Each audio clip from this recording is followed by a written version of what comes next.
aku ngerasa kayak aku tersesat, aku ngerasa gelap banget dunia aku merasa bahwa kayak aku selama ini memberi terus kok, ada perasaan kayak aku tuh memberi terus kok, bahkan aku nggak mendapatkan apa yang aku mau, malah aku kehilangan banyak hal gitu. Kayak masa sih buat Tuhan nggak berhasil, tapi bener-bener nggak ada satupun orang yang bilang bahwa ada kesempatannya ini, masih ada peluangnya.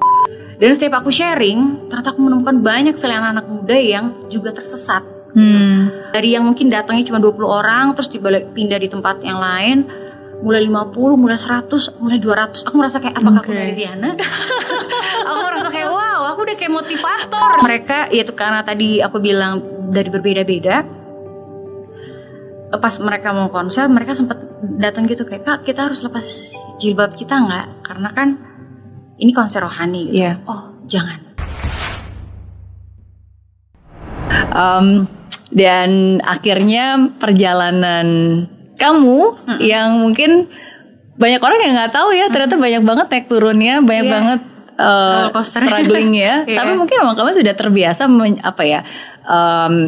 nggak mengeluarkan itu dan berusaha untuk men-solve itu sendiri ya. Terbukti ketika pas lagi kamu dibully pun ya udah tegar. Terbukti ketika mungkin orang-orang merasa bahwa itu masa kejayaan kamu, punya album segala macam, tapi kan sebenarnya ada banyak hal personally yang harus kamu selesaikan juga gitu, and it's not easy. Dan bahkan tantangan terbesar adalah justru ketika kamu ingin men-celebrate your 10 years anniversary. Benar. Itu aku juga bingung sebenarnya, kayak Tuhan, ini sebenarnya buat Tuhan loh gitu. Kok susah ya prosesnya gitu, dan kenapa aku harus melalui. Jadi waktu itu aku mau bikin konser sebagai mungkin ceritain dulu dari idenya, kenapa mau bikin konser dan kenapa konsernya konser rohani. Nah itu dia. Aduh panjang banget, takut gak cukup ya. Semoga timnya bisa edit dengan pas.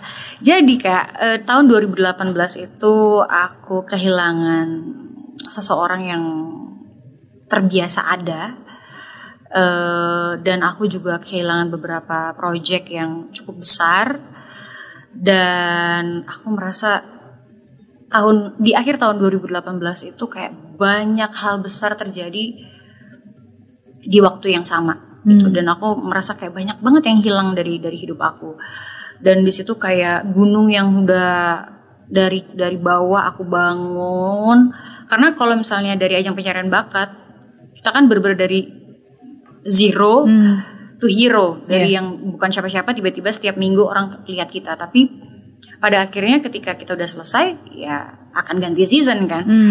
Tapi gimana cara kita memaksimalkan peluang yang udah ada, aku merasa aku harus turun lagi ke bawah. Dan aku bener-bener membentuk karir aku dari bawah gitu. Karena aku gak mau gunung yang isinya angan-angan gitu, aku mau benar-benar terisi gitu. Sehingga awal karir aku memang aku balik lagi ke bawah, memperkenalkan nama aku siapa, lagu aku apa gitu, dan tenggatnya momen-momen itu membawa aku ada di masa-masa yang sangat penuh gemerlap ya pada waktu itu. Dan aku merasa kayak ada satu masa di mana kakak aku pernah bilang gini, kayak kamu tuh kayaknya udah cukup punya apa aja yang kamu butuhkan di Jakarta. Tapi kok kamu lupa ya, maksudnya semua ini kan awalnya karena kamu nyanyi buat Tuhan gitu. Jadi di situ aku ngerasa kayak, oh iya kok aku jarang ya pelayanan di gereja gitu. Aku mungkin pelayanan tapi pelayanan untuk nyanyi-nyanyi kayak misalnya event-event ibadah gitu. Tapi yang bener-bener balik lagi ke Mazmur dengan nada do re mi mi itu kok udah nggak pernah ya. Akhirnya aku bilang sama tim di KAJ, aku bilang kayak boleh nggak aku nyanyi di Natal atau di mana gitu, aku jadi pemazmur gitu. Oh iya gitu. Dan akhirnya beberapa kali aku mulai lagi. Nah di masa-masa yang berat tahun 2018 itu aku ngerasa kayak aku tersesat, aku ngerasa gelap banget dunia aku. Aku merasa bahwa kayak aku selama ini memberi terus kok, ada perasaan kayak aku tuh memberi terus kok, aku nggak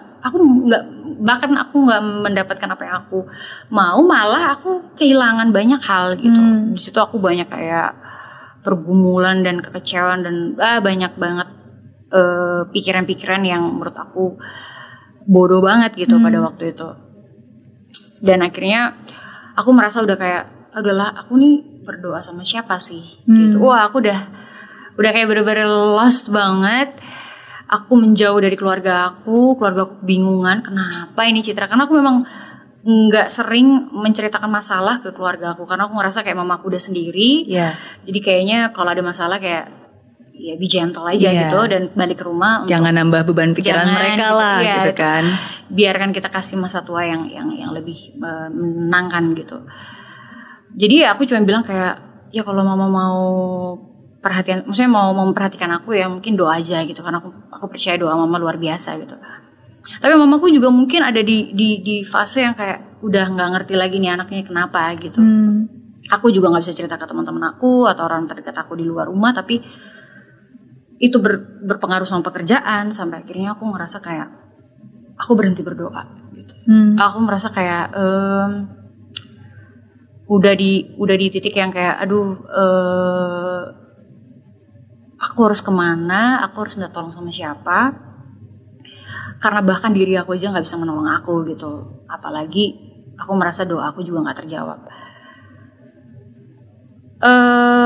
Di akhir 2018 aku menjalani hari-hari layaknya kayak hari apa nih? Senin. Oh yaudah, Senin. Hari ini apa lagi nih? Selasa. Yaudah jalanin sampai Desember. Aku merasa bahwa waduh bentar lagi Natal. Aku merasa Natal itu sesuatu yang selalu tahun penuh kelegaan karena kita udah melewati masa-masa gitu, dan tahun penuh hadiah gitu. Jadi magical ya. Iya, jadi tahun keajaiban. Kayaknya aku salah satu yang sangat cinta sekali dengan vibe Christmas gitu. Tapi di awal Desember itu aku ngerasa kayak siap nggak ya ini mengalami Natal? Karena apa arti Natal kalau aku nggak bisa merasakan grateful gitu.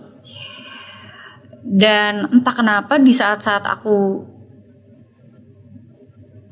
kayak aku kayak udah bener-bener nggak pernah ngapa-ngapain lagi, tiba-tiba kayak satu demi satu banyak sekali kejadian-kejadian yang menyelamatkan aku gitu Kak.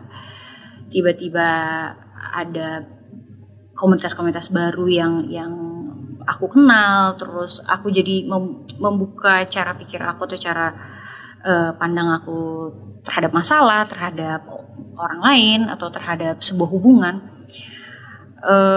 Itu tuh membuat aku jadi kayak ternyata kemarin kayak salah aku berpikirnya, kayak kemarin fokus aku tuh salah atau doa aku salah kayak gitu. Dan ketika aku marah, sebenarnya aku marah sama diri aku sendiri karena aku nggak begitu kuat menjaga iman aku sampai aku harus menyalahkan Tuhan gitu.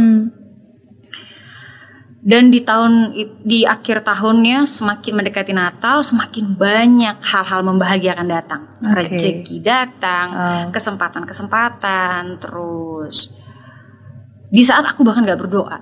Jadi aku merasa kayak apa lagi nih Tuhan rencananya nih. Jadi di situ aku juga makin kayak bingung. Dan aku akhirnya balik lagi ke doa andalan aku ya, doa Rosario. Jadi aku di situ karena kalau Rosario itu kan kayak ada waktu untuk aku tenang. Di saat aku tenang aku baru bisa berpikir.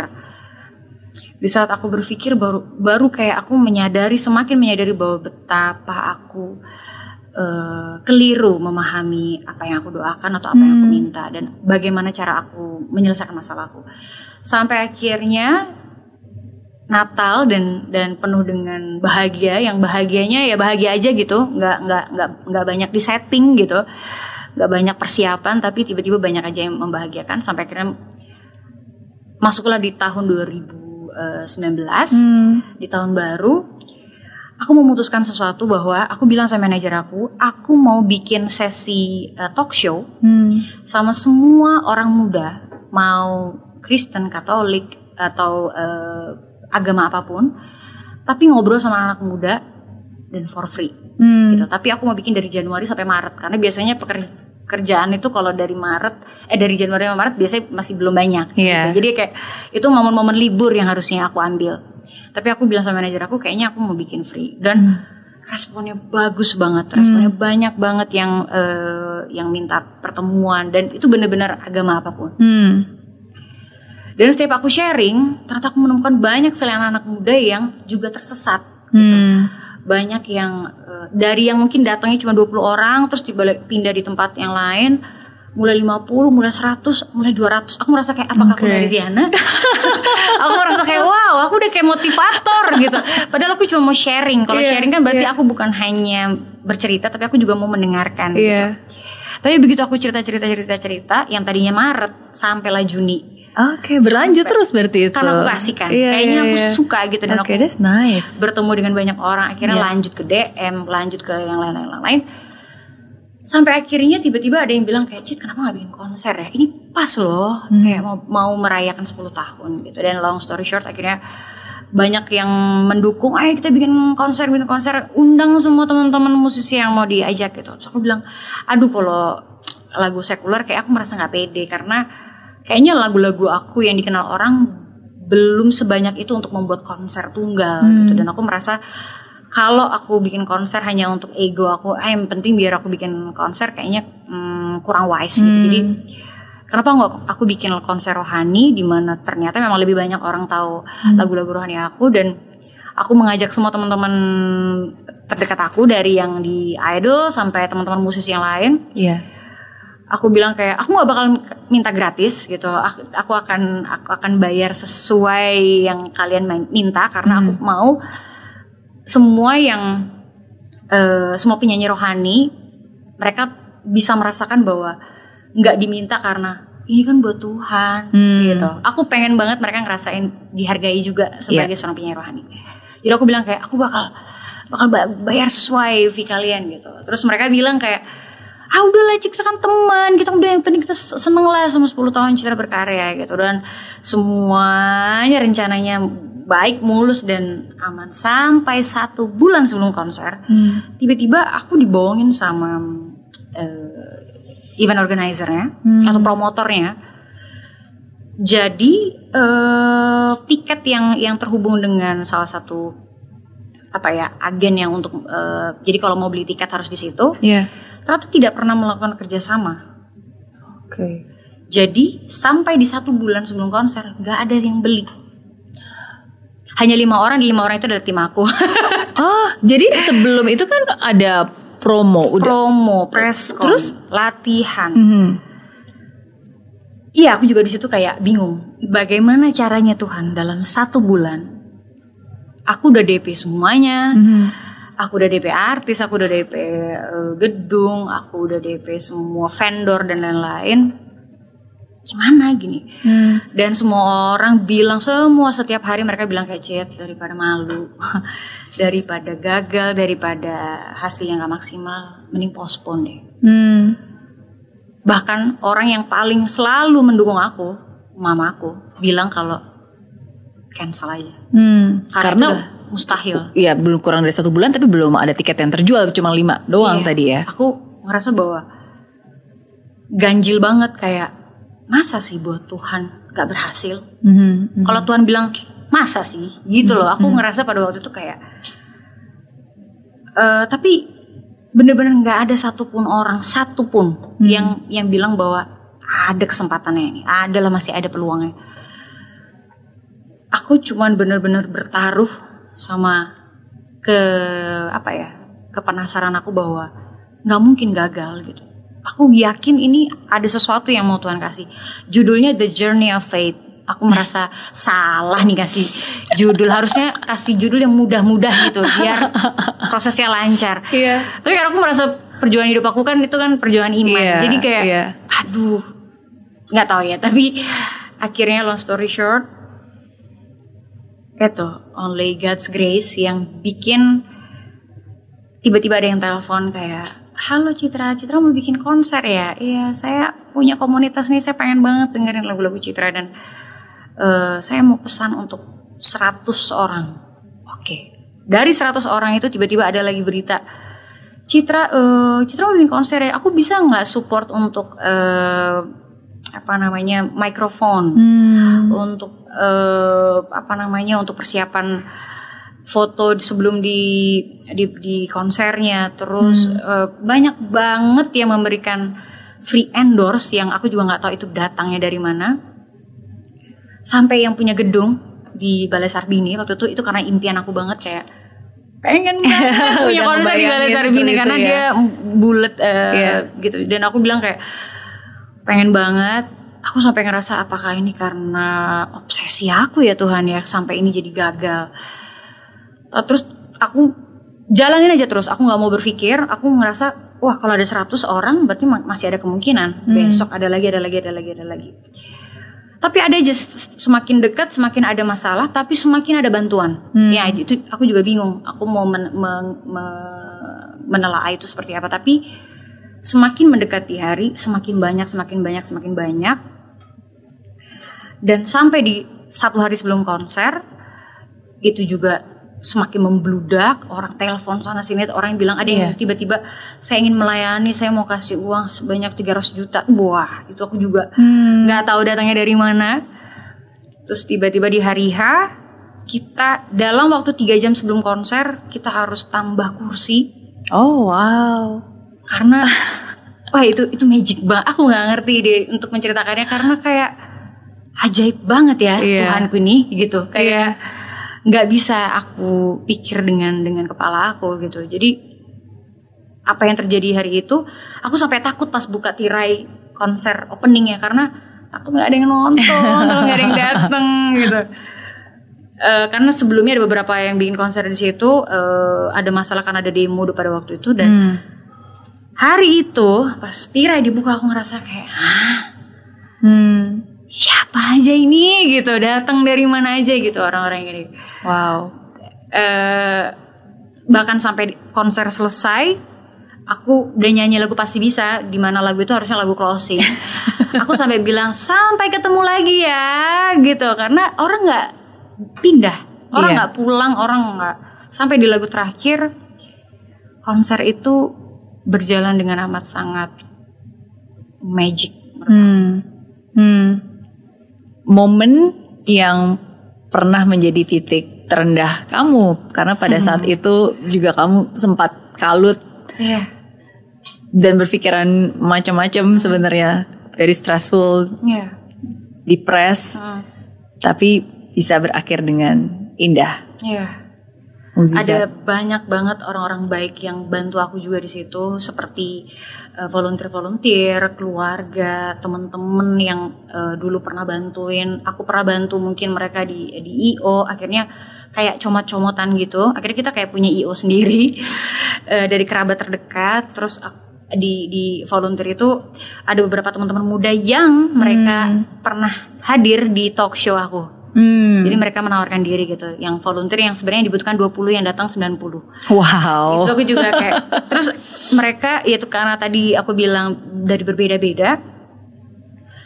Pas mereka mau konser, mereka sempat datang gitu kayak, "Kak, kita harus lepas jilbab kita nggak? Karena kan ini konser rohani gitu." Oh, jangan. Aku mau kasih tunjuk ke semua orang bahwa konser ini bisa terjadi karena keberagaman yang bersatu. Gitu. Jadi aku mau semua, bahkan ada yang pakai beras gitu.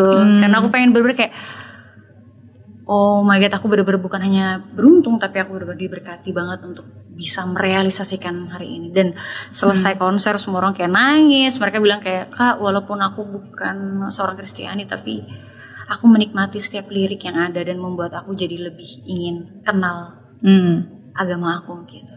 Oke. Jadi gitu deh. God's grace hanya karena kasih dan kemurahan hatinya lah, makanya itu bisa terjadi. Ya, dan sesuai dengan tema yang memang kamu cetuskan kan, is the journey of faith. Iya. Aku sambil mendengarkan kamu, ada banyak sih yang terlintas di dalam pikiran aku juga, karena sebenarnya ya setiap dari kita kan pasti punya masa-masa ups and downs ya. 2018 juga termasuk ada beberapa hal, beberapa doa gitu yang aku doakan, aku ngerasa kok nggak dijawab ya, kok nggak terjawab gitu. Iya, tapi di saat itu aku diingatkan dan disadarkan gitu bahwa ya kadang-kadang kan kita berdoa untuk meminta ke Dia gitu kan. Tapi kan sebenarnya doa itu ya bukan kita minta-minta ke Tuhan, tapi sebenarnya doa itu ya untuk mempersiapkan kita untuk menerima apa yang dia mau gitu, bukannya kita meminta apa yang kita mau, tapi doa itu gunakan untuk kita gitu, untuk yang mempersiapkan kita sehingga apapun juga yang dia mau kehendaki untuk terjadi ya udah kita sudah siap gitu untuk menerimanya ya. Dan it's the journey of faith yang akhirnya menjadi pengalaman dan menjadi highlight dan menjadi cerita dan menjadi testimoni juga. Justru memang kalau aku tilik kembali ya, kayak ada banyak pertanyaan pada waktu kalut itu, kayak apakah aku akan tetap percaya Tuhan kalaupun hidup aku belum juga diselamatkan. Dan aku merasa kayak ketika aku memilih untuk kayak, kalau orang Sunda bilang sok atuh Tuhan gitu, kayak terserah Tuhan, kalau Tuhan maunya gimana aku ikut. Mau suram terus gak apa-apa, yang penting aku gak sendirian, yang penting sama Tuhan. Justru ketika aku udah punya fase yang benar-benar udah berserah, bukan kayak udah serah deh Tuhan, kalau itu kan aku nyerah gitu. Tapi kalau aku benar-benar, pun aku nggak beruntung, pun aku nanti terseok-seok jalannya, tapi kalau aku nggak sendiri, aku sama Tuhan, aku ikut aja gitu. Aku merasa bahwa justru di situ aku menemukan iman aku, dan justru di situ baru terjadi keselamatan itu. Karena ketika aku kayak Tuhan mana gitu, ya aku merasa kayak kalau kita cuma cari Tuhan di saat kita butuh, kayak wow, kayak aku ngerasa nggak adil gitu. Gitu. Jadi kayak justru aku pengen kasih tahu ke Tuhan kalau walaupun jalannya akan susah, tapi aku mau percaya dan setia aja. Jadi deh lagu yang rohani. Pertolonganmu, sertamu. Nah di tahun itu aku ngeluarin lagunya sertamu. Dan tahun yang kemarin baru rencanamu.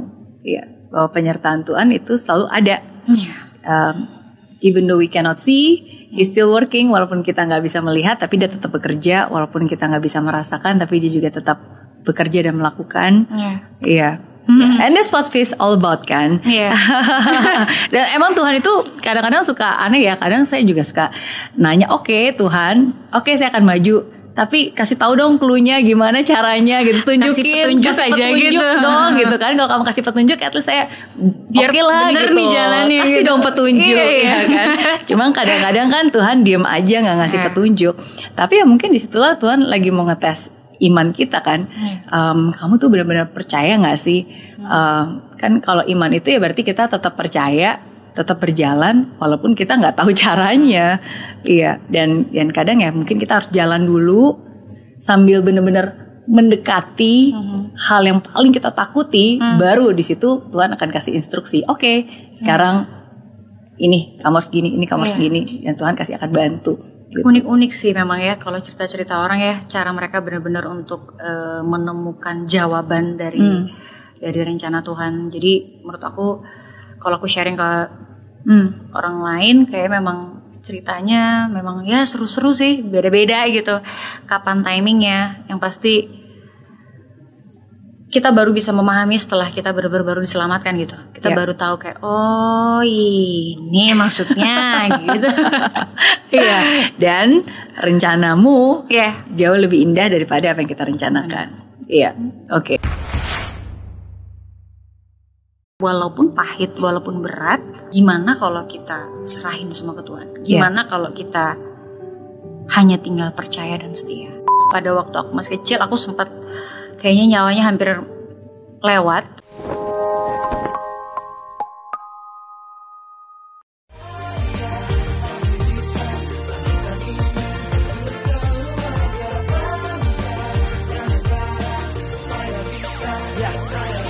Laksana bumi tanpa hujan, hidup tanpa tujuan, kering dan mati tanpa hijaunya tumbuhan.